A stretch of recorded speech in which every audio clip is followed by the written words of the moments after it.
Bapak Anies Baswedan mendapatkan izin dari Kejaksaan Agung untuk mengunjungi rekan seperjuangannya, Thomas Trikasih Lembong, di tahanan. Anies Baswedan tiba di Rutan Salemba Cabang Kejaksaan Negeri Jakarta Selatan sekitar pukul 9.30 waktu Indonesia Barat. Ia disambut tim pengacara Tom Lembong. Selanjutnya, Anies dan tim pengacara melakukan registrasi untuk bisa bertemu Pak Tom Lembong. Dalam kunjungan ini, Anies membawa buku untuk Pak Tom Lembong. Setelah sekitar 1,5 jam berbincang dengan Tom Lembong, Anies pun keluar dari Rutan Salemba. Terkait dugaan adanya kriminalisasi terhadap Tom Lembong, Anies tetap berprinsip untuk menghormati proses hukum yang tengah berjalan. Meski demikian, seperti yang disampaikan 8 fraksi di Komisi 3 DPR, ia juga menilai kasus yang kini dialami Tom Lembong penuh dengan kejanggalan.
Tadi saya berjumpa dengan Pak Tom Lembong, alhamdulillah kondisinya sehat, penuh semangat, bahkan bisa dibilang luar biasa semangatnya, mengagumkan.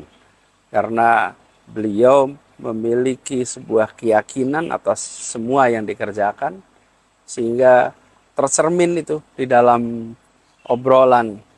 Jadi ketika saya jumpa, beliau terlihat sekali luar biasa semangatnya, mengagumkan. Bahkan dia yang memberikan kepada kita semua supaya terus jaga semangat. Tadi saya bawa oleh-oleh sebuah buku, judulnya Revolusi.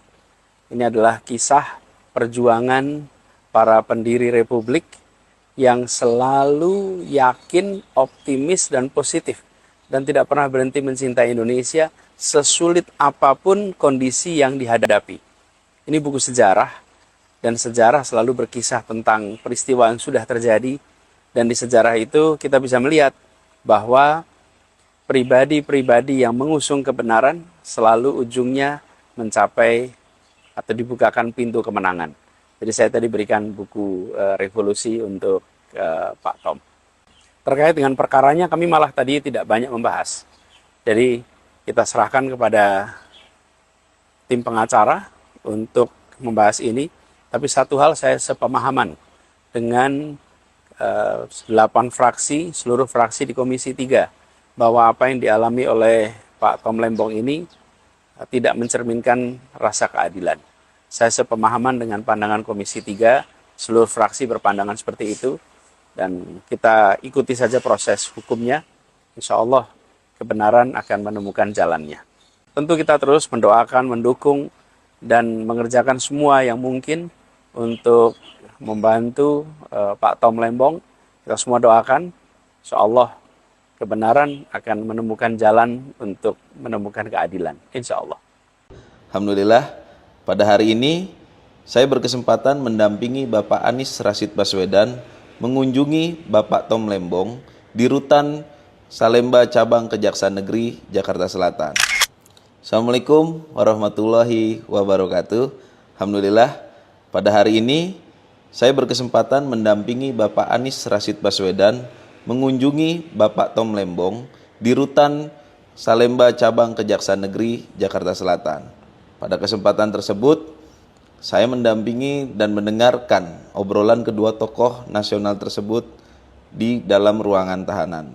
Pada kesempatan mendampingi Pak Anies, ada beberapa hal yang menjadi insight bagi saya sebagai bagian dari penegak hukum. Yang pertama, pentingnya kepastian hukum dalam proses berbangsa dan bernegara. Karena jika tidak ada kepastian hukum, maka proses berbangsa dan bernegara tidak akan berjalan secara baik dan benar. Yang kedua tokoh ini sangat memikirkan perekonomian masyarakat Indonesia. Yang ketiga, mereka juga bertukar pikiran mengenai kehidupan berbangsa dan bernegara saat ini dan nantinya. Bagaimana bangsa Indonesia dapat menjalani kehidupan berbangsa dan bernegara dengan lebih baik ke depannya. Keempat, Pak Tom Lembong menegaskan kepada Pak Anies Baswedan bahwasanya Pak Tom akan tegak lurus dalam proses penegakan hukum dan juga pemberantasan korupsi di Indonesia. Kunjungan ini tentunya memberikan semangat kepada Pak Tom Lembong, dan atas hal tersebut Pak Tom Lembong mengucapkan banyak terima kasih kepada Bapak Anies Baswedan yang sudah berkenan mengunjunginya di Rutan Salemba Cabang Kejaksaan Negeri Jakarta Selatan. Selain mengunjungi, Pak Anies sebagai seorang sahabat juga membawakan oleh-oleh kepada Pak Tom Lembong. Di antaranya adalah sebuah buku yang sangat bagus dan sangat revolusioner terkait perjuangan sebuah bangsa mendapatkan kemerdekaannya. Sebelum berpamitan, Pak Anies menyampaikan salam dari keluarganya dan koleganya kepada Pak Tom Lembong dan bersimpati atas kondisi Pak Tom Lembong saat ini. Dan tentu keluarga dan koleganya semua mendoakan semoga Pak Tom Lembong mendapatkan keadilan di hadapan hukum. Demikian, billahi taufik wal hidayah. Assalamualaikum warahmatullahi wabarakatuh.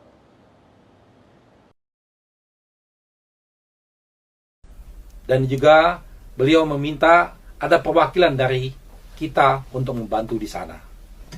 Tetapi tentunya bantuan kita hanya sebatas untuk kepentingan hukum, tidak ada kepentingan politik.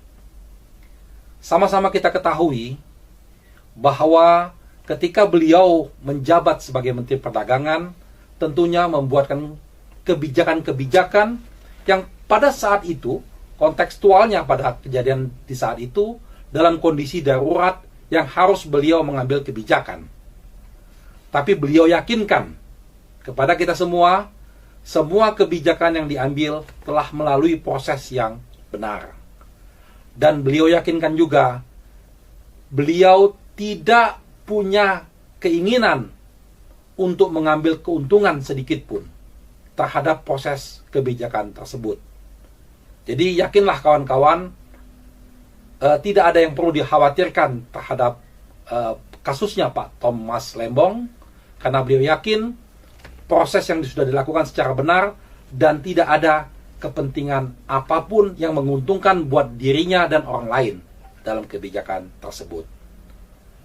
Saat ini kewajiban kita untuk mensupport, mendoakan, dan mengawal kasus ini dengan baik. Semoga proses penegakan hukum ini berjalan secara jujur, adil, transparan, tanpa dilibatkan urusan-urusan politik. Itu harapan kita. Karena memang sesuai dengan semangat kita semua, pemberantasan korupsi harus tuntas di negara ini dan penegakan hukum yang berkeadilan harus terwujud di negara ini. Terima kasih semua atas dukungan kawan-kawan dan supportnya. Kita sama-sama kawal proses ini. Insya Allah kita yakin kebenaran bisa disalahkan, tapi tidak bisa dikalahkan. Insya Allah, kawan-kawan, itu saja dari saya, dan semangat di masing-masing provinsi, di masing-masing daerah, terus semangat untuk baik bagi hukum kita. Jadi sekali lagi, publik hanya ingin menuntut kejelasan konsepsi hukum yang diterapkan pada Lembong itu apa. Selain masalah politik, kasus Tom Lembong ini banyak dimensinya yang sangat menarik ya. Baru kali ini ada seseorang yang ditetapkan sebagai tersangka korupsi lagi ya. Itu dibela habis-habisan oleh para netizen. Ini tidak hanya netizen dalam negeri, tapi mereka juga terutama warga Indonesia yang ada di luar negeri. Ya, di dalam negeri bahkan perlawanan justru dilakukan oleh netizen yang mulai mempersoalkan proses penangkapan itu. Jadi kelihatannya Tom Lembong ini juga punya jaringan pendukung, dan jaringan itu tentu bukan jaringan politis karena Lembong sendiri bukan tokoh politik kan. Jadi ada unsur baru di dalam masyarakat kita, yaitu kepekaan terhadap penyalahgunaan kekuasaan oleh kejaksaan. Jadi mungkin sekali orang merasa bahwa ya Lembong itu kan orang biasa tuh, dan nggak sorry ini saya lagi di jalan nih, yang nggak punya kepentingan dengan kekuasaan. Karena itu dia direkrut oleh Jokowi, lalu Lembong mungkin melihat bagaimana proses pembuatan kebijakan di dalam kabinet yang isinya adalah pentargetan seseorang, atau dalam soal kebijakan yang menyangkut ekstraktif industri itu banyak kong kaling kong kan, itu intinya tuh. Jadi kalau kita berpikir apa alasannya Lembong ditangkap, oh peristiwa 9 tahun lalu, itu artinya dari awal harusnya udah diselesaikan. Nah kalau baru sekarang diucapkan dan hanya dalam kira-kira karena prinsip kerugian negara itu belum bisa ditunjukkan secara pasti oleh kejaksaan, dan kalau kita dengar keterangan kejaksaan, oh masih dalam proses berupaya untuk digelar perkara atau macam-macam. Tetapi faktanya kejaksaan tidak mampu untuk menerangkan kasus belinya apa itu. Kasus beli artinya sesuatu kasus yang sedang yang hendak diperangi apa, kasus yang ada di dalam target apa, kan harusnya sudah ada di depan jurnalisme atau di dalam pers bahwa kasusnya adalah soal gula, apa yang terjadi di situ, bahwa kebijakan Lembong itu kalau tidak dilakukan maka negara tidak akan dirugikan, kira-kira begitu formulasinya. Tetapi di belakang itu orang mau tanya apa masalahnya di situ, kan itu kebijakan. Ya kebijakan bisa salah bisa benar, tetapi kalau kebijakan itu dianggap keliru, itu artinya mesti diterangkan siapa yang dapat untung dari kebijakan Lembong itu dalam soal impor gula. Jadi sekali lagi publik hanya ingin menuntut kejelasan konsepsi hukum yang diterapkan pada Lembong itu apa. Nah di dalam hiruk pikuk itu orang melihat ada yang kelihatannya kok seperti permainan politik ya.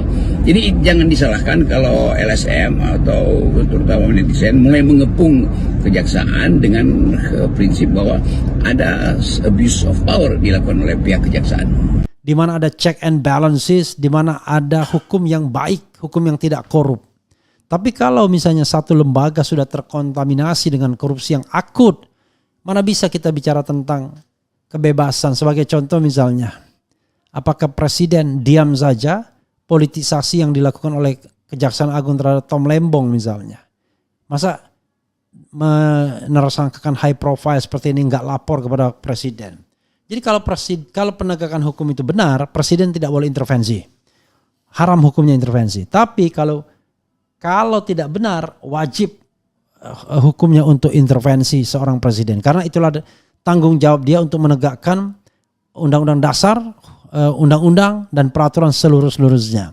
Termasuk adalah menegakkan keadilan di Republik ini berdasarkan aturan atau undang-undang yang ada.